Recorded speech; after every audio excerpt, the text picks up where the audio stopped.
All right, guys, what I'm going to do is I'm going to give you a couple of more lectures, and then I'm going to add some lectures uh, from a Yale professor. They're much longer lectures that deal with kind of the causes of the Civil War and that kind of thing.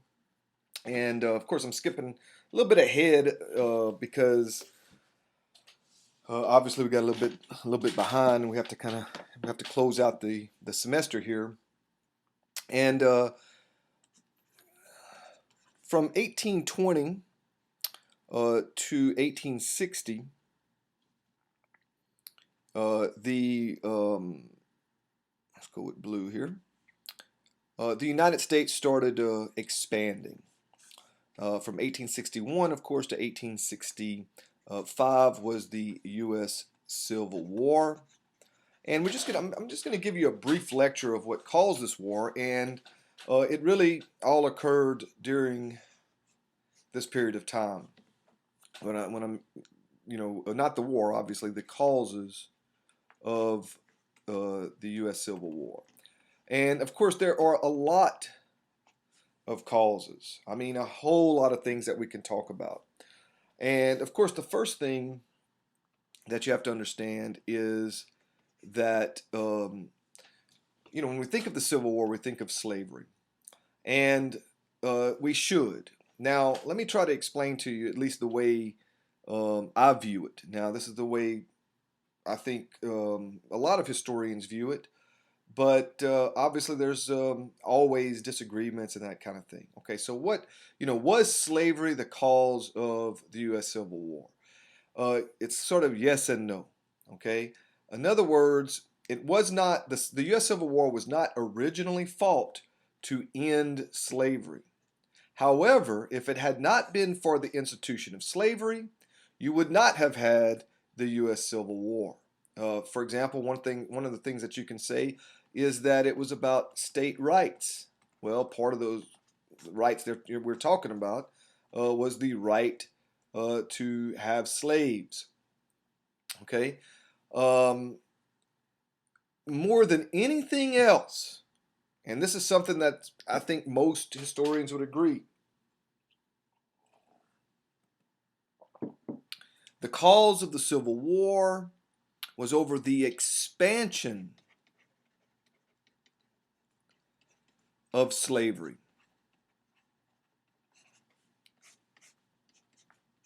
Now, if I see you, of course, I wouldn't recognize you, but if I figured out it was you, um, 10 years from now at, a grocery store or something, I'm going to ask you about this little lecture, Expansion of Slavery, U.S. Civil War. I want y'all to know this, okay? All right. So, the most important cause of the Civil War was the dispute over the expansion of slavery. Now, what did Southerners that were pro-slavery, all right, what was their view? Well, they believed that they needed new slave territory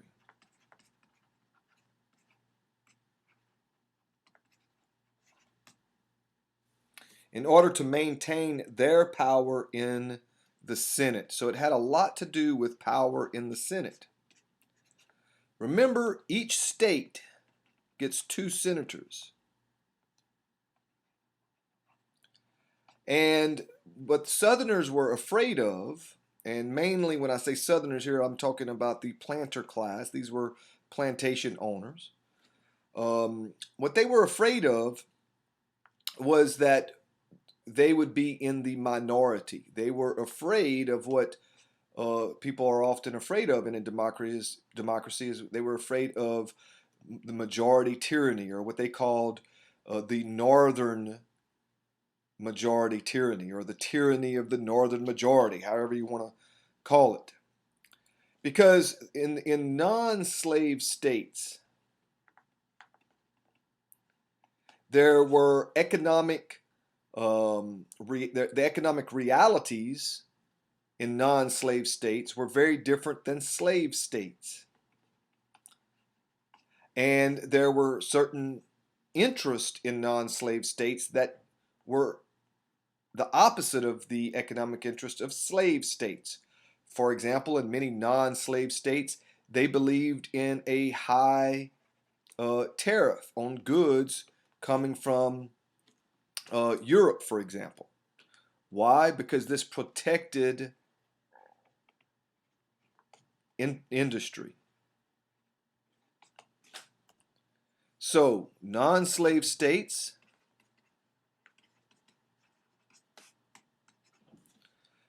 wanted protective tariffs, whereas southern states or slave states were against this because they were afraid that Europeans would retaliate against these protective tariffs and not buy their cotton, and they would lose money. Okay? So, if Northerners gained control of the Senate, as they had already with the House of Representatives, remember the House of Representatives depends on the population, and the North had a larger population. If Northerners gained control of the Senate, as they had the House of Representatives, they would be able to impose any tariff, any anti-slavery act, or any other law they desired upon the South. Taxation with representation, the Southerners felt, would be little better than the taxation without representation against the American, which what we talked about in terms of the American colonists rebelling against Great Britain. You have to excuse me. When I start talking about these things, I love history so much I get fired up. I have to take a sip of water or something. Now, Southern whites, ironically, feared enslavement by the Northern majority.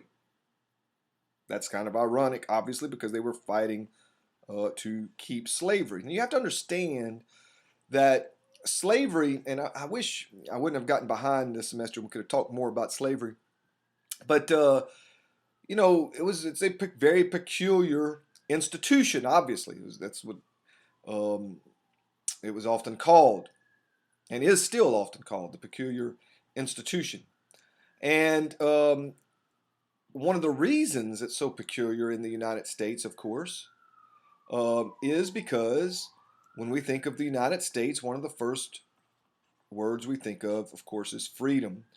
And even in Russia, I think it was 1861, they eliminated serfdom, which is sort of their version of slavery. So even in Russia, which is not known for this, they sort of ended their version of slavery.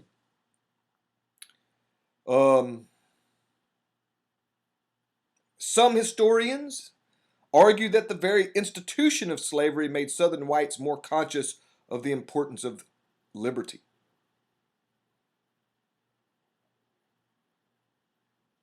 So Southerners were determined to try to keep the Senate equal, what we call senatorial equilibrium. All right, equal. The same number of slave states as non-slave states.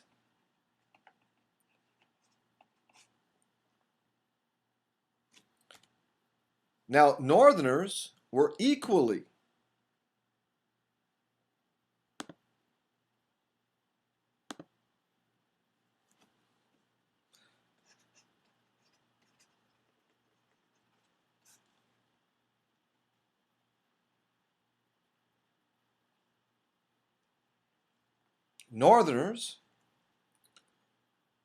determined to keep the territories free. This is like Western territories. Remember with the Louisiana Purchase and all that.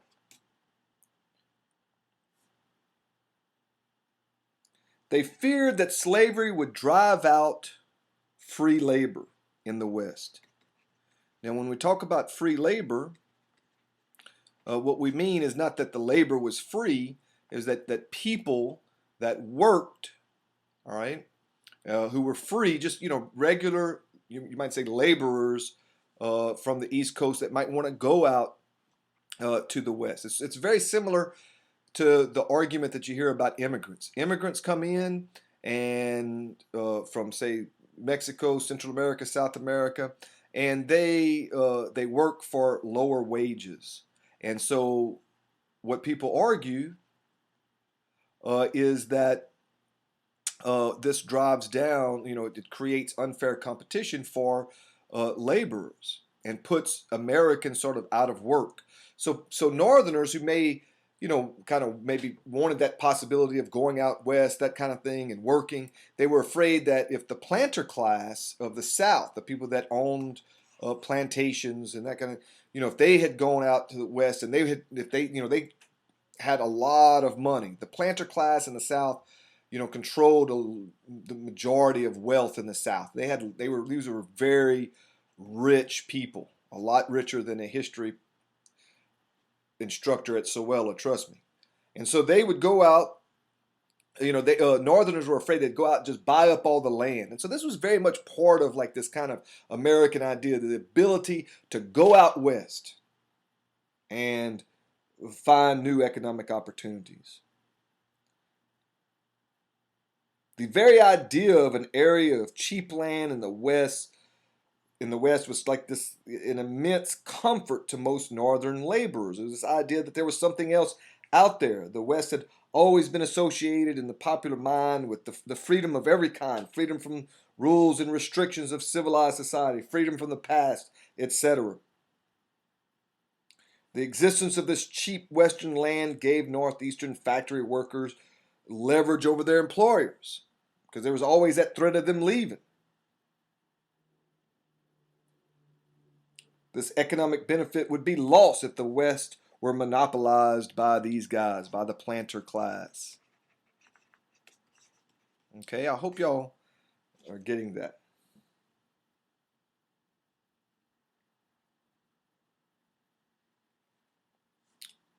Not surprisingly, the opposing desires of the North and South led to opposing constitutional theories.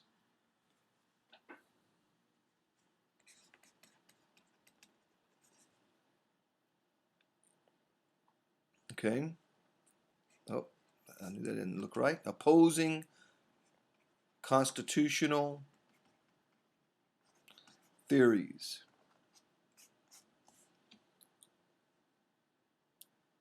Southerners claimed that the Fifth Amendment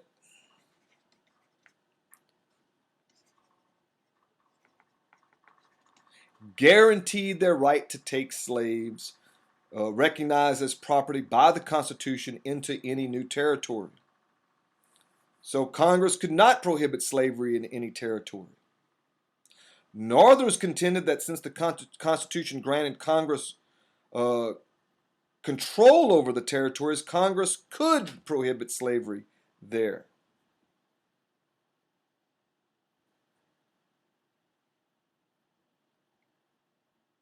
These constitutional differences and this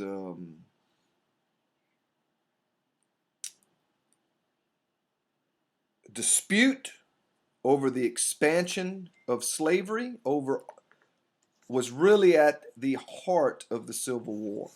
Okay, now there's a whole lot more, obviously. Okay, but we will end there, and I just hope that I just wanted to make sure that you understood that part. Okay.